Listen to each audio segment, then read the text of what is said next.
Hello everybody, welcome back to Fleet Meet. My name is Hans Damen and I'm managing partner for Fleet360. Today we're going to talk about the trends in the EV market, electrification of fleets globally. And I'm Mike Antich. I'm editor of Automotive Fleet, and I will be talking about the electrification trends in the North American market.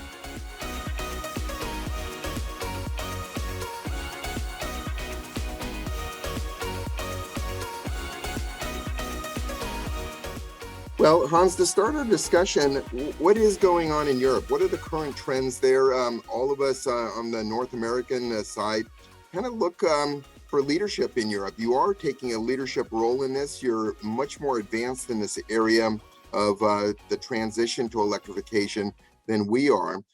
What is the current lay of the land in the EU?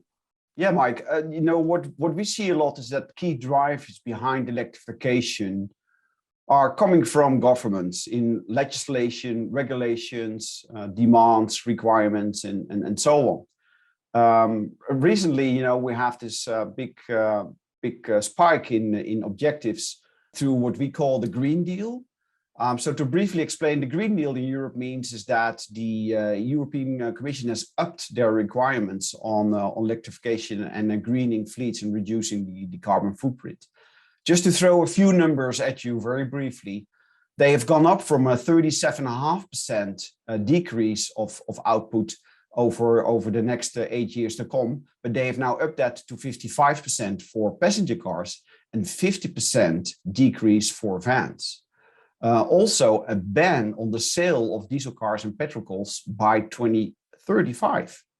And mandatory 1 million charges in place by 2025 and 3.5 million charges in place in 2030, including, and this is interesting, fuel stations for hydrogen along the motorways. Mm-hmm.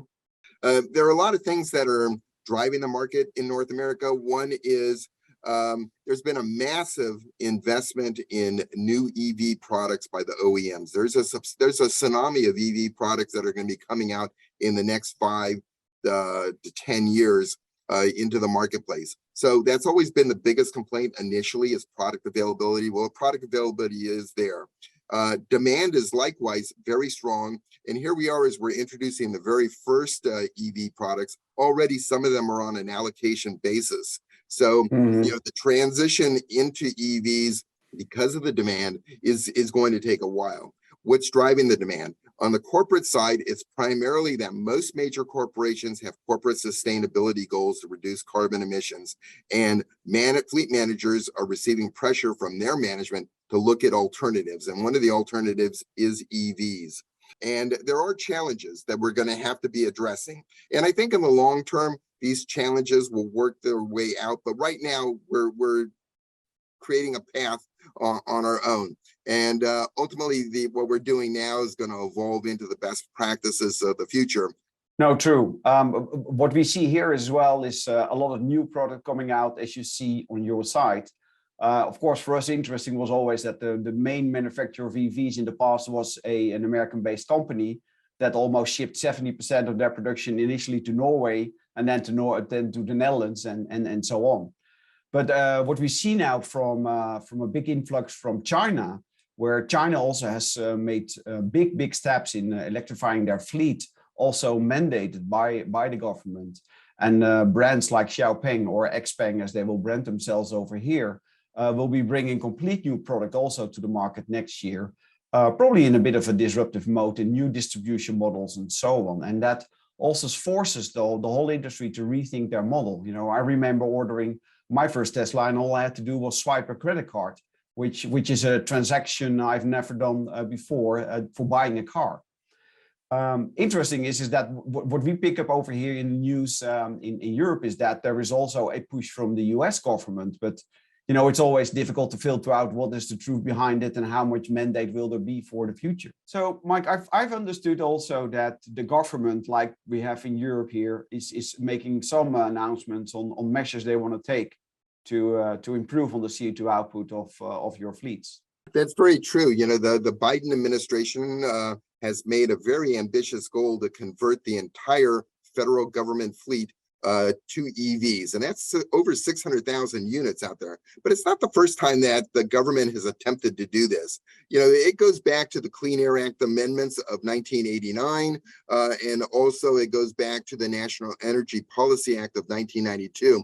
And what's interesting about the National Energy Policy Act of 1992, it mandated that the federal government, along with other covered entities, acquire a certain percentage of their vehicles to be non-petroleum based vehicles. And the agency or the department that was entrusted with enforcing this was the Department of Energy, and in particular, a unit of the Department of Energy, which was the Environmental Protection Agency.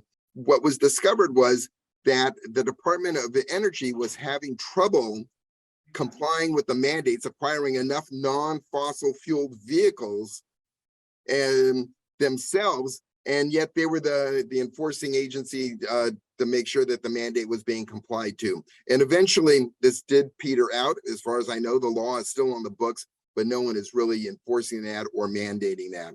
And the other big issue that needs to be addressed in the auto industry, and this is a cliche, but it's very true. The auto industry is part of an ecosystem. It's a much larger thing. It's not just simply buying the vehicles and then whoop, we're done with it.